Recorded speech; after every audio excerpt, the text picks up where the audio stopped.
ሴቶቹን ይዋቸው የሙስሊም ሴቶች የትኛውም ዓለም ላይ ይሄዱ አይለወጡም፣ ያው ናቸው። እስካርባቸውን ያረግ ሻሽ ጠምጥመው ነው የሚሄዱት። የትም ሀገር ላይ ይሁን ሀገር ስለለወጡ ፋሽን ለባሽ አይደሉም። የኛስ ልክ ወጣ ሲባል ወደ አውሮፓ ሲከድ ራቆት ተንዘላዝሎ መውጣት እንደዚህ ያለው ዘመናዊነት ይሄ በጣም ልንጸየፈው ይገባል። ባይዘ እምነት ነው። የትም ቦታ ላይ ብንሄድ ሊለወጥ አይገባም። ሙስሊም የትኛውም ዓለም ላይ ሄዱ ሙስሊም ናት። ቀሚሷን ለብሳ ነው የምትሄደው የሙስሊም ሰው አፕሪሼት የእውነቴን ነው።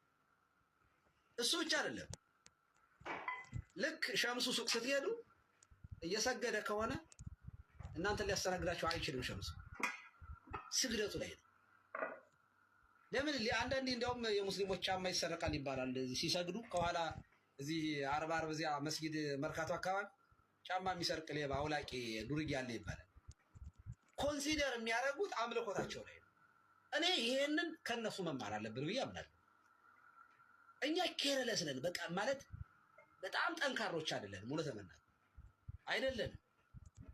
ይሄ እውነታ ነው።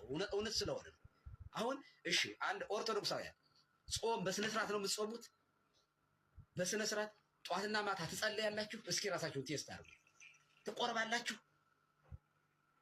አሁን ለአንድ ሙስሊም ስግደት ይሄ ማፍጠር መስገድ የዴይሊ ስራቸው ነው።